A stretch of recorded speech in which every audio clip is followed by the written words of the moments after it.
Hey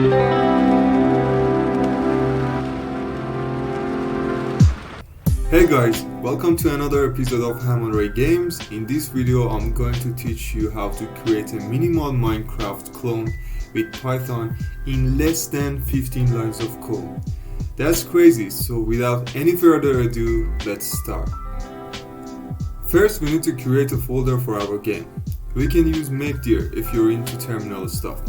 We'll call it Minecraft clone. Then we'll seed into it and we should create a Python virtual environment to install our dependencies. For that, we can type python-mvenv.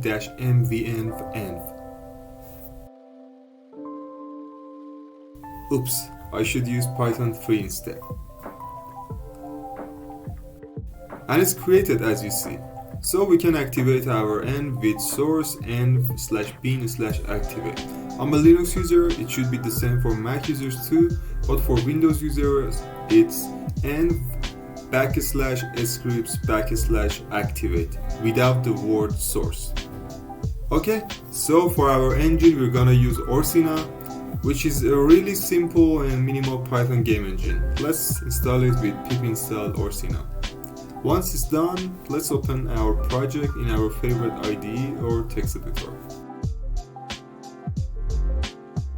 Okay, we create a main.py file and let's import everything from Ursina. Asterisk basically means import everything. VS Code can't find my virtual environment, so I point it to my env. Alright, so now we'll instantiate Ursina like this and we run our Ursina game with app.run.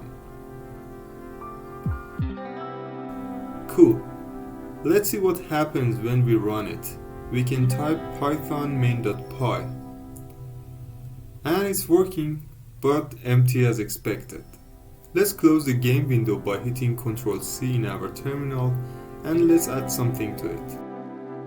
Firstly, let's import the things we need instead of importing everything. We used Ursina so far, so let's import it.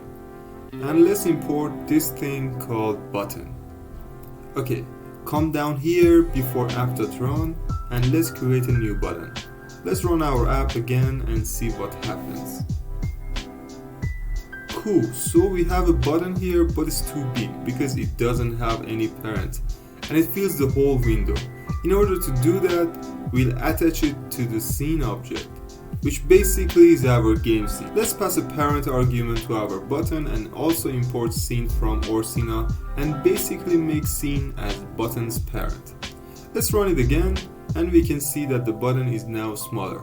Okay, so kill the game and let's say we want to have two of these buttons. When we run it, we still see one button because one is behind the other. So we need to provide some sort of a position for them. We give our buttons a new argument called position, which accepts a 3-element tuple for X, Y, and Z axis. For the first one we go with 101 and for the other one we go with 202. Now when we run it, we can see that we have two buttons. So what if we wanted like a surface of buttons? We can do that simply by using two for loops. We go for Z in range 8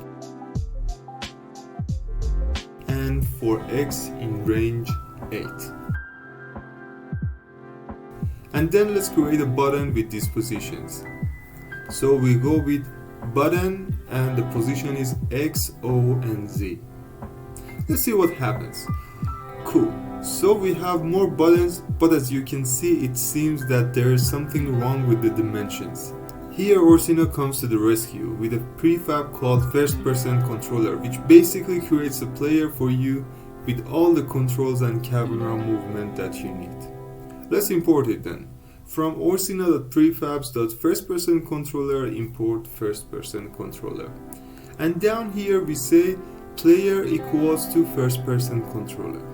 Alright, let's run it again.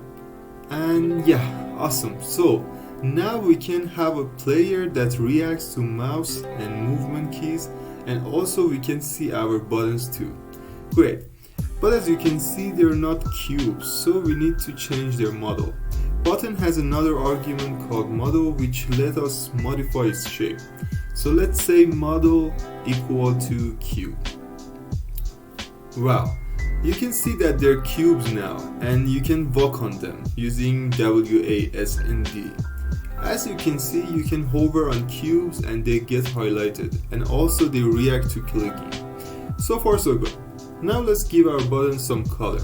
We can do color equal, but first let's import color from Ursina and color equal color.white.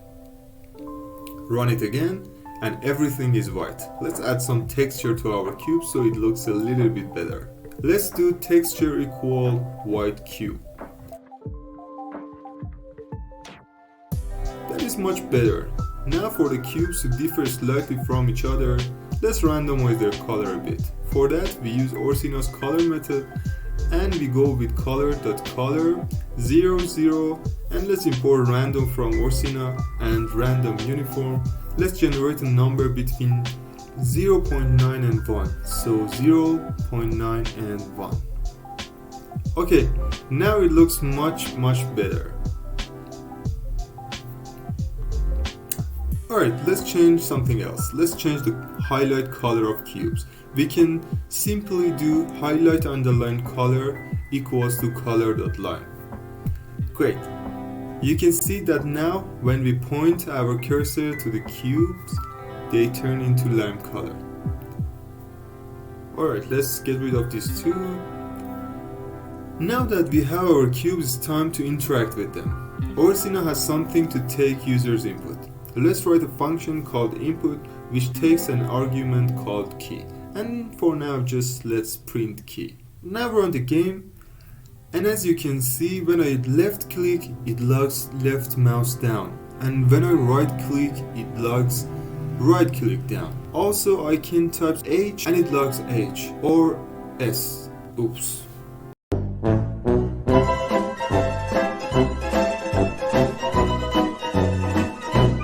So now, let's say that if key is equal to left mouse down, we need to know which cube is hit using mouse cursor. For that we need to import something else called raycast. Then we say hit info equals to raycast. The first argument is the origin, so we go with camera.world position, which we also need to import camera. For the next one, which is the direction, we go with camera.forward, and for the distance we can give it like 5. So basically this line tells us which entity our mouse is pointing at. Okay, let's see if there's an entity which actually is hit. Let's just print it.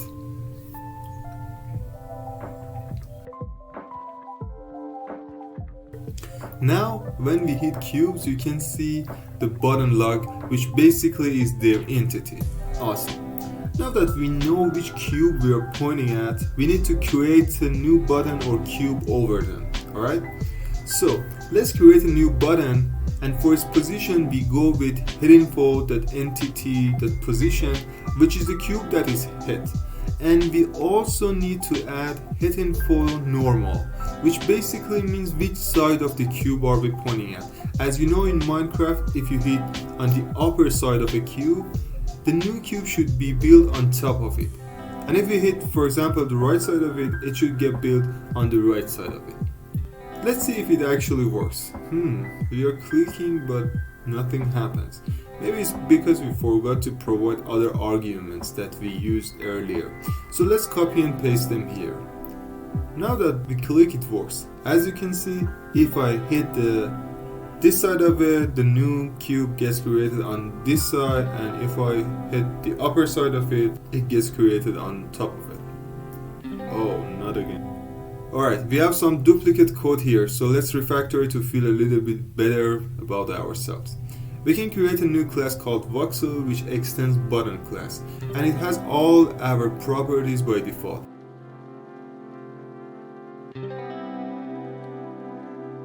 As position is the only modifiable field here, we'll add it to our init arguments.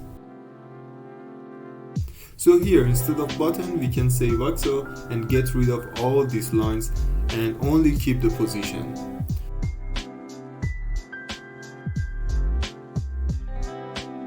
Well done. The last thing that we need to implement is destroying the cubes when we right click on them. So as you might guess, it's really simple. Let's go to our input function and let's add another if statement. Let's say this time if key is equal to right mouse down.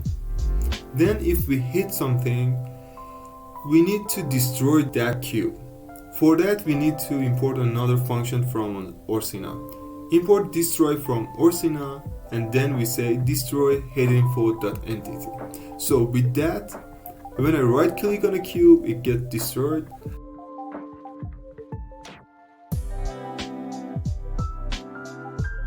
That's it guys, we created this with like 15 lines of code.